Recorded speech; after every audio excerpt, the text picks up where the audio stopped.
to discuss on Module 6, and Module 6 is about conflict.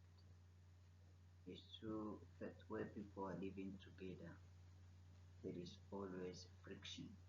So what can we do about the friction that we're calling conflict?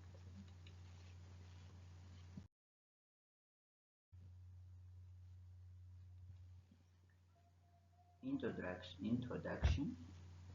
The average manager finds himself in conflict situations for about 20% of his time, which emphasizes the necessity for the manager to have knowledge of conflict in order to identify, diagnose, and find a functional solution. That's what we said. There is always problems. There is always friction. There is always challenge where people are living. Now, you as a supervisor, you the manager, there is no way for you to be exempt from conflicts. Always conflicts are there. That's why they say 20% of your time as a supervisor, you facing conflict. So know how to identify, to diagnose, and to find a functional solution. That's why you are called supervisor. Let's define conflict. Conflict, if we can define it, perceive or experience incompatible differences within the individual or between two or more individuals, which may lead to some or other form of opposition. You see, everyone can perceive it, everyone can experience these incompatible differences. Conflict management. Aggressive action can create conflict. Remember, we've learned about passive communication, aggressive communication, and assertive communication. Now, they are talking about aggressive action can create conflict. Competition differs from conflict. It exists when the objectives of the parties concerned are incompatible, while the parties cannot interfere with each other's affairs. If interference exists, it becomes a conflict. So you see that competition is good in the company because it's helping people to think more and to get development. But when competition starts interfering others' activities, then it becomes a conflict. So competition is good. You can encourage people to have competition because remember, when we are working together, there are objectives that we have to accomplish. So everyone has got strategy to accomplish the objectives. Competition is helping people to think more so that they can good accomplishment and in time, but do not interfere with others, like blocking others from completing the objectives. Whereas cooperation arises when two or more parties try to achieve a common aim. If the method of achievement differs, conflict can be raised. So you see, now when it comes to cooperation, people work together. They're helping each other so that they can achieve the objective together using the same method. But when the methods are different, so conflict can again come. Remember, we said difference between competition. Do not interfere. So if we have different method, all of us want to achieve, we have different method. Do not interfere, because each and every group will use its own method to achieve their objectives. So we have to understand the difference between conflict, competition, and cooperation. Kinds of conflict. Conflict within the individual, intrapersonal. So you see that someone can have conflict within himself, which indicates the presence of simultaneous opposing, divergent, and conflicting ideas, which bring uncertainty, hesitation, stress, depression, and insomnia. So if someone has got all of these within his ideas, as we said, our mind is a battlefield. So you are fighting yourself in your mind. There are opposition in your ideas, conflict of your ideas, uncertainty, hesitation. It will end up in stress, depression, and insomnia. Conflict between two people, interpersonal, living in the same environment but with opposing and divergent feelings and activities, which can generate anger, suspicion, fear, and rejection, resulting in conflict. So this is when two people are living together, working together, because we're talking about the workplace here, talking together. So what they are accomplish, what they are doing in the environment, if can create opposition, if can create anger, suspicion, fear, rejection, so it results in conflict.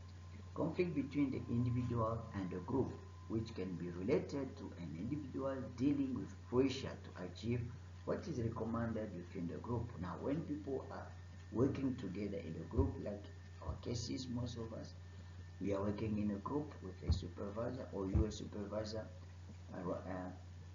supervising a number of people.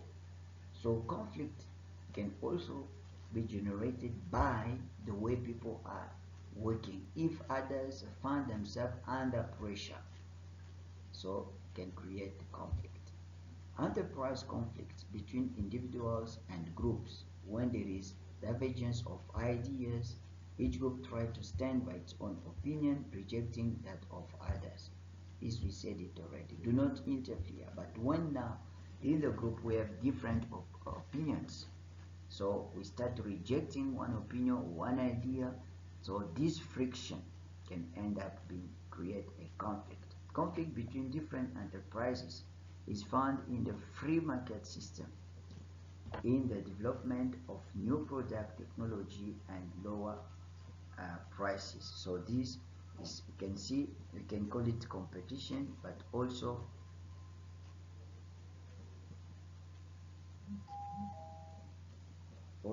can create problem. It's true that everyone is after profit or benefit of interest, but we can't interfere with others' activities.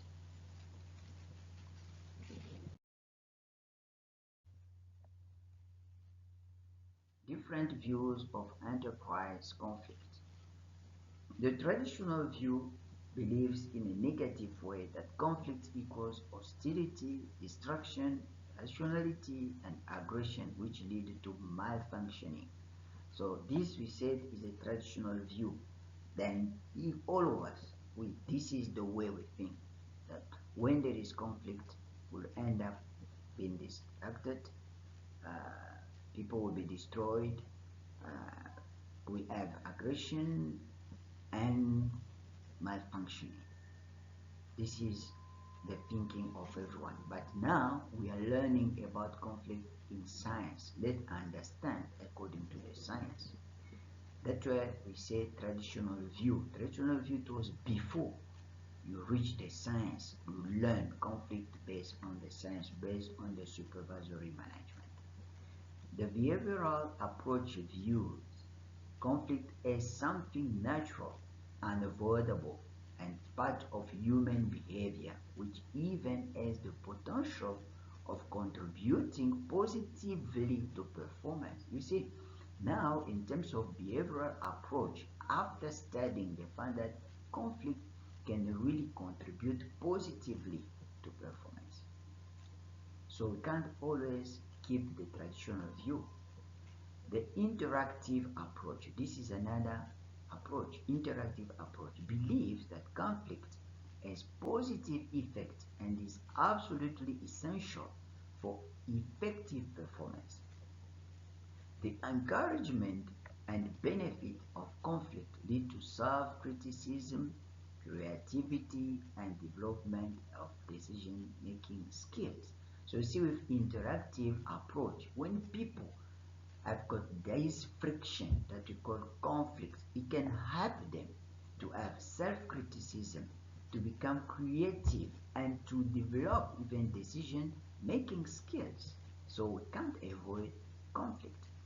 The manager is encouraged to maintain a continuous minimum level of conflict through monitoring, analyzing, and managing a level of conflict.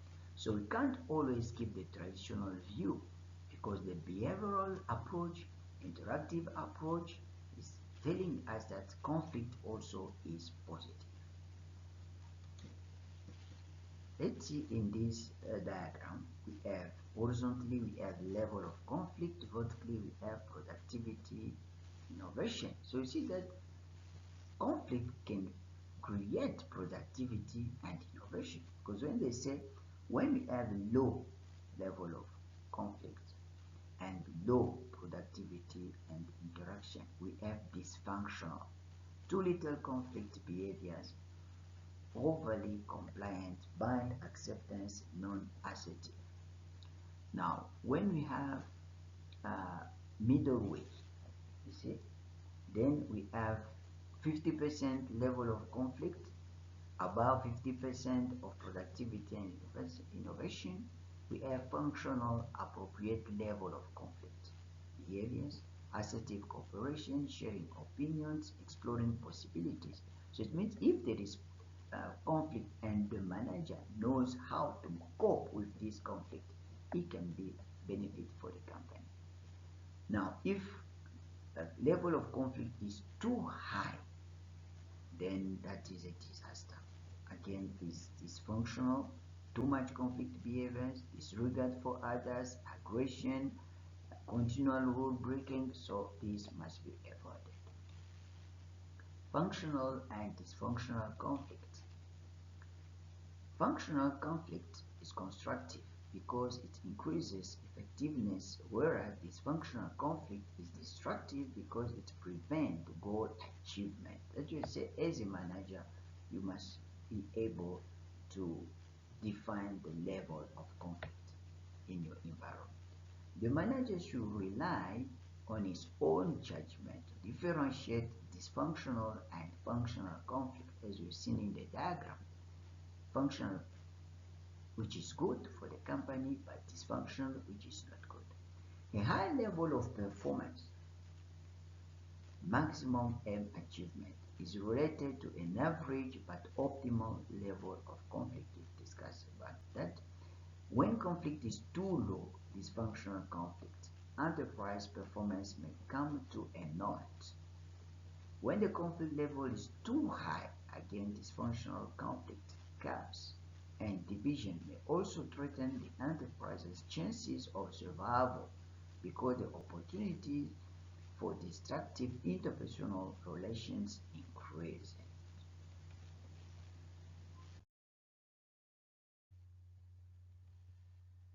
The effect of intergroup. Now we are seeing what can happen in the group. Group solidarity increases. The groups stand together and forget about previous differences. So we said conflict, we can't avoid conflict. It will always be there. But as a group, once you have sought out the situation, we move on. We forget about the past. Leaders come to the fore. The most powerful person in the group contributes to the victory in an intense conflict. That you're talking about the leaders.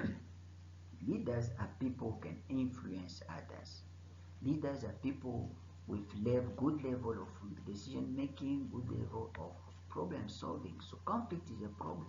As a leader, you should know how to solve the problem, to gain from this problem, and to move forward. As we always said, we learn by our mistakes. Distorted perception, which can happen. Group members view their own skills and performance as far superior to that of the others. They rationalize or deny their own shortcomings and rather emphasize the deficiencies of their competitors. So you see that in this, as we are talking about interaction. In terms of interaction, when two people are interacting, if there is conflict, that means one may see his opinion superior than the opinion of another. Can see forgetting about a shortcoming, but only seeing the shortcoming of someone else. So this must be avoided. That way, I say when there is conflict, we have to sit down to treat this conflict based on the approaches that we have seen previously. Increase in negative stereotypes. As the group belittled the ideas of others, the differences between the groups are seen to be greater than they really are. This is the way bias, the way we are seeing. If we have the lens when we are seeing others always negatively, so there is nothing we can do better. The choice of strong representatives. Each group chooses a representative to handle the pressure of the other group, and each group sees their own representative in a highly positive light and all opposing representative in a negative light. See, this even in terms of team spirit is really broken. We have to understand always the challenge, always the friction, but we have to understand each other to have good communication so that we know how to sort out the conflicts. Development of blind spot. The fear of defeat tend to increase and blind both sides to the similarities in their proposals and result in failing to reason carefully about their positions. So this is about our mind set. Look at this. This we are talking about in group. We have cooperative, assertive. Remember, we discussed already about assertive. Cooperative. We have to cooperate. How do we work together? We are talking about inside our group. If cooperative is low and assertive is low, avoiding. So that's what this is the way people now will be start. Instead of cooperating, sharing ideas, people start avoiding. Oh, that guy, I can't work with him because the way of answering, aggressive communication. Or that one is very introvert, can't help, it's not important to talk to him. Now when cooperative is high, you see, and assertive is low, we have accommodating. The one who is want to cooperate can create a place to accommodate others so that we can help them because we are in the group. When cooperative is low but assertiveness is high, that way now competing start. And when for us to really to collaborate, we need high cooperative and high assertive, then we can collaborate. Compromising is where we forget about ourselves, trying to win others for the better of the company. The conflict management process. The function of manager is to suppress conflict, but to recognize its existence and to manage it effectively so that the negative aspect can be reduced and the advantages increases.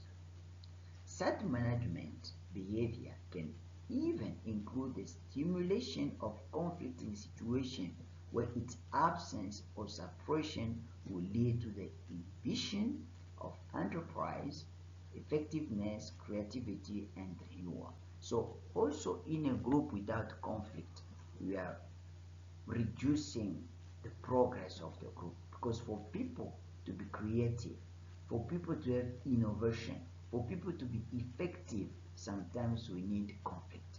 That's why we said manager can also accept conflict to be among people, but know how to cope with the conflict for the profit of the group, eventually for the company.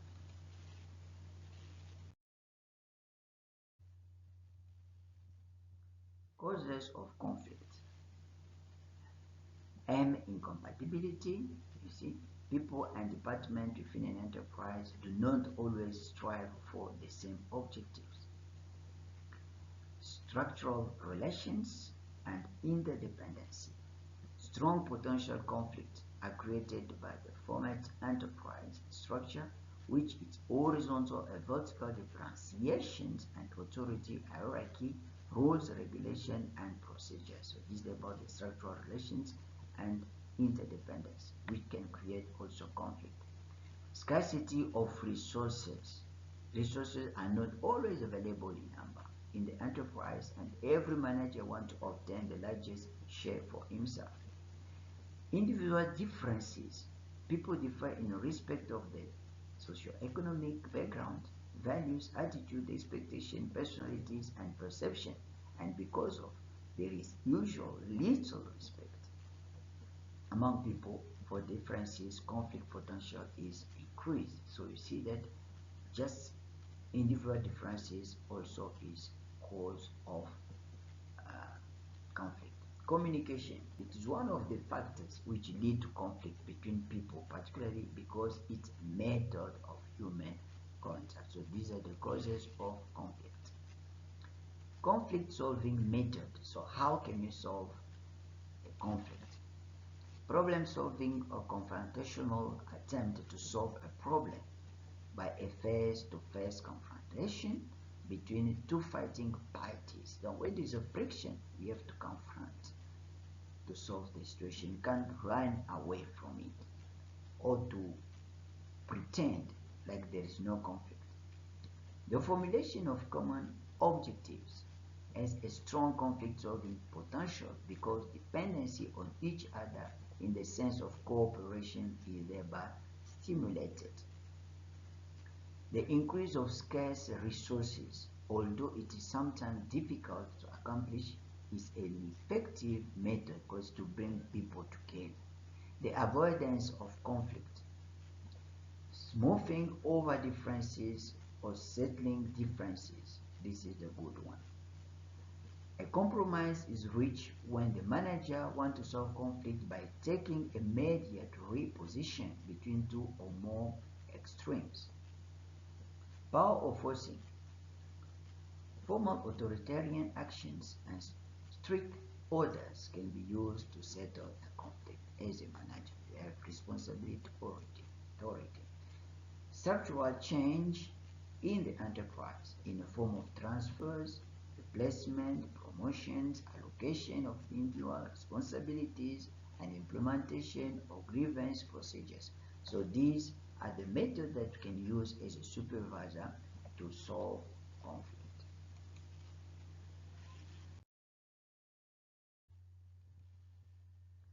Conflict stimulating method. We said that in a group when there is no conflict, effectiveness is really decreasing. So we need sometimes conflict, but at a certain level. Now, how can we stimulate conflict in a group? Most people learn to avoid conflict in their childhood through suppressing differences in ideas, feelings, or actions. Conflict research shows that problem-solving skills tend to be weaker where conflict is denied, the individual's own fear. So you can't deny when there is a conflict, we have to confront it, we have to settle it.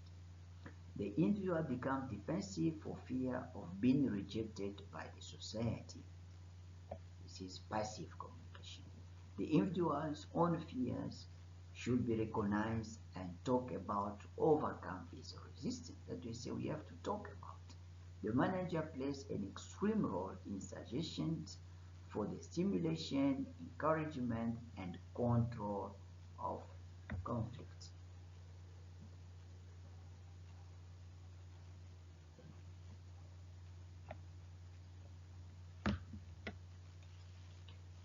The function of manager is to present conflict as something realistic that can be discussed openly. The following guidelines can be followed in this regard.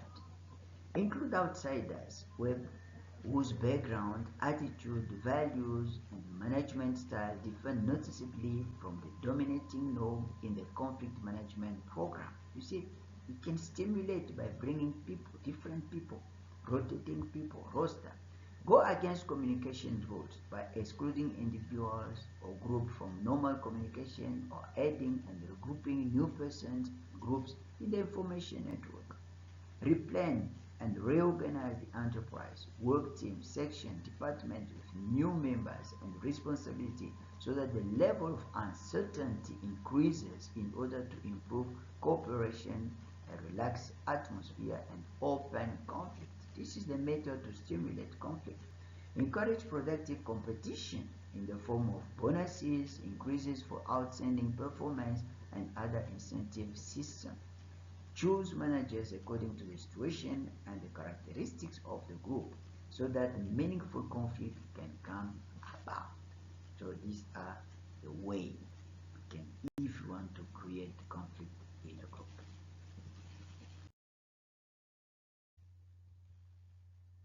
Stress. Stress comes about as a result of change and conflict. We have discussed already. Come again to stress.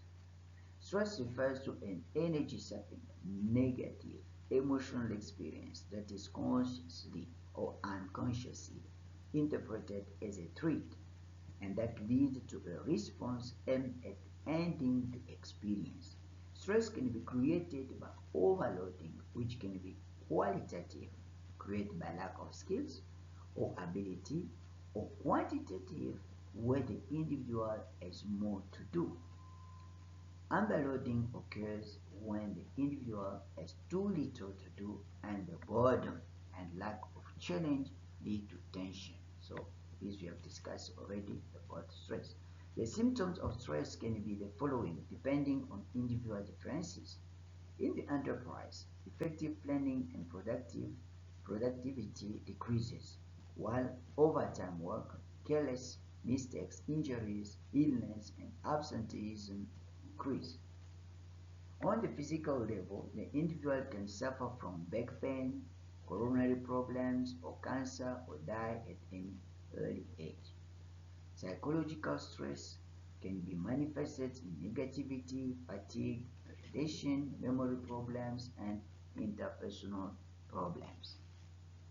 Whether the individual copes effectively with stress is determined by the social support of significant others in his environment, his constitutional predispositions such as fitness and stamina, health habits such as eating, relaxation, and sleep.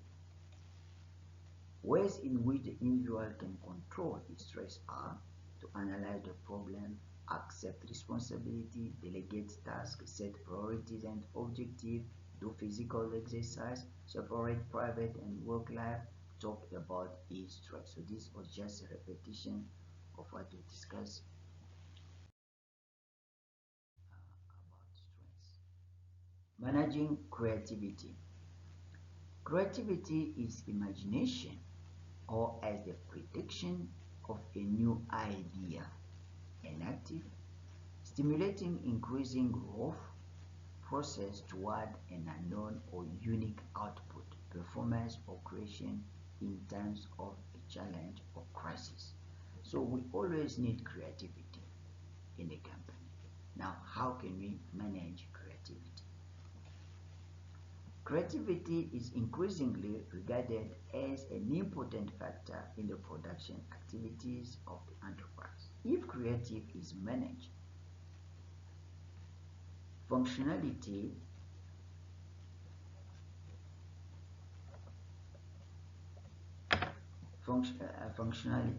functionally, constructively, and proactive, it can result in new and better method as well as in more optimal employee behavior and effectiveness. So creativity must really be managed.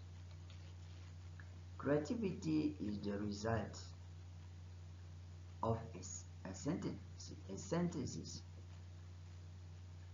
a combination of specific environment, specific time and place where creativity is stimulated, specific social history, characteristic of the individual, specific personality trait. So this, if we can combine this in terms of having creativity within our group, we have to understand the environment. We have to understand the time, the place, what can stimulate us to have this creativity. We have to understand the social life of people, history of people, and personality trait also is very important to know, especially you as a manager, understanding your people. How can you now bring people to be creative in your group? In the context of an enterprise, a distinction should be made between creativity and innovation. The latter refers to the application or use of new creative idea to the situation of a problem or new product, service, method, or production approach. So to understand better innovation and creativity, creativity is bringing new ideas and innovation is using those ideas. Steps in the creative process. Steps on the process of creative problem solving.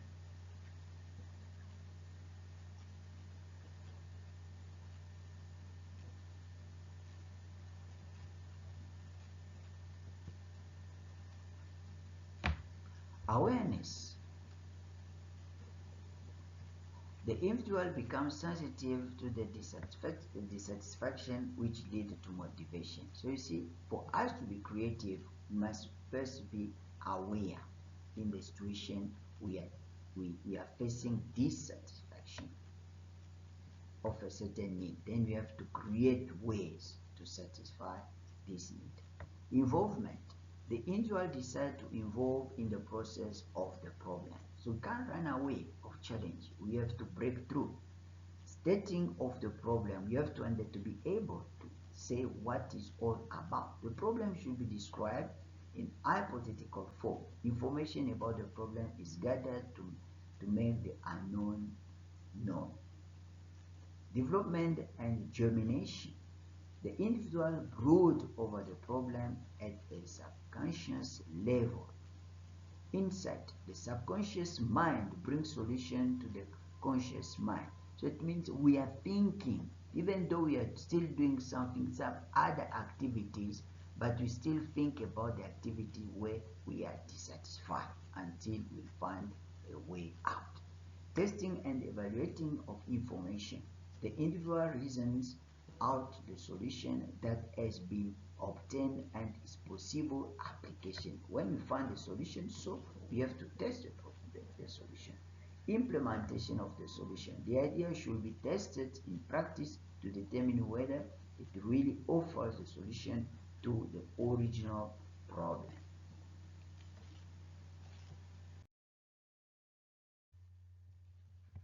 Kind of creativity. Individual creativity. Personality traits of creative individuals. They are people who've got traits in terms of creativity, and others should be trained to become creative. The actual intellectual characteristics are a superior reality orientation, objectivity, originality, an explorative disposition, logic and discipline, and a preference for complexity instead of a simple expression of new and unusual ideas without limitation or prejudice, and for rejection old ideas and focusing on new concepts. So this is about intellectual characteristics, and this someone must really be trained and have knowledge. Like now you are learning. Education can really stimulate intellectual characteristics for someone to become creative.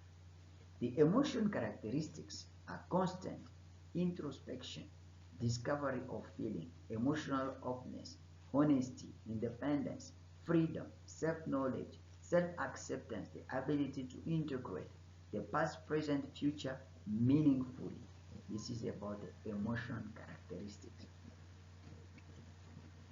The motivational aspect resides in an internal locus of control, which leads to a person making his own life choices rather than reacting to others' involvement and the interest of the problem, rather from material gain, perseverance, and commitment.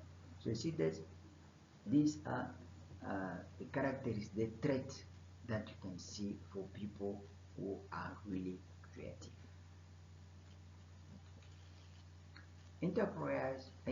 Enterprise creativity. The creative process in the enterprise consists of two steps. The development of creative ideas within the enterprise is influenced positively and negatively by the climate, structure, processes, characteristics, values, and procedures. Application refers to steps that bring a solution or a discovery onto the market. This now is about the enterprise. Characteristics of creative climate of the enterprise. Clearly formulate objectives and freedom in method of achieving them. Open communication between all parties concerned. Cooperation and support with suitable reward. Mutual respect and acceptance to choose and even to fail. So you see that this is team spirit. If we have team spirit, we can bring enterprise creativity.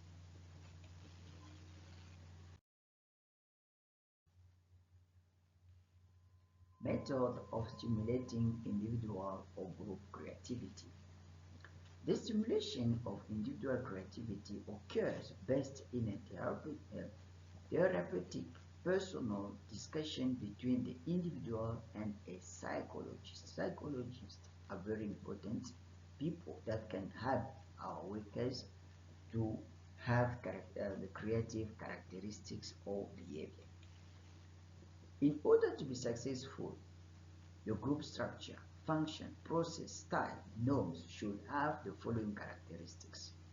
The effective group structure consists of skilled, heterogeneous personnel who have different frames of reference, are representative of each applicable discipline, and who also have contact with experts outside the enterprise, and of a leader who encourages creativity interaction.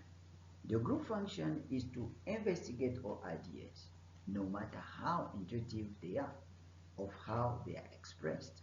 Group process strives for a spontaneous communication between group members, full participation, separation of the problem from its solutions, the idea for evaluating it, and delaying the solution. Group style becomes relaxed, ego boosting, cautious in any open given and take process, and an absence of punishment for any idea or opposition. Group norms refer to support democracy, encouragement, and a search for agreement and acceptance. So these are the methods which you can use you as a supervisor if you want to stimulate individual or group creativity.